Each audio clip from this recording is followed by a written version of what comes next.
rimti reikalai. Ultraflexas, hidraulika. Eisim integruot. Čiukt reikia čia leist. Skylutę. Įsileist. Tai žiūriu dabar, kaip čia kas patogiau, kaip čia sėdėt patogiau ir... Ai, reikalai, eisim pjaustyt valtį, eisim pjaustyt. Sveria kokius 3 kilus, tai tikrai. Stiprus reikaliukas, hidraulika. Taip. Vairas tai čia dar nuo senos. Viską. Žodžiu, baptaisim po valią judėti su šitais reikalais. Bo nieks nepadarys. Po valią viskas stojasi į savo vietas. Kėdukė lengvai prisisukau, kad nenuvirst. Tai va tokį reikaliuką. Atsisėdi.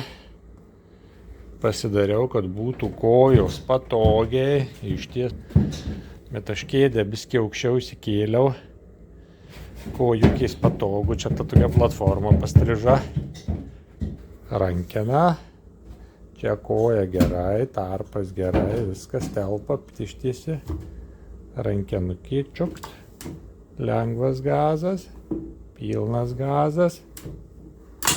Tak, čia tas trimas, o čia atbulinis. Kūrimas patogiai.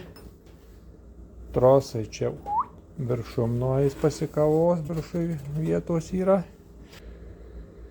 Tai va, kolonėlę įstrojinau. Vairiukas yra, šitą irgi, kol prisimatuoji, kol susižiūrai, kad ne per daug. Patogu būtų lenkt, kad kurt, kad nemaišytų, kad trosai praeitų, kad aukščiai, kad kojos. Žodžiu, tai biški jokį, kėdę palikau aukščiau. Va normaliai, va koja, jeigu iš šono, tai normaliai, 9 laipsnių kampu koja. Nesėdėti čia tenka daug, tai geriau jau sėdėti patogiau negu kažkur kažkas. Kitas geriau gali būti nepatogu.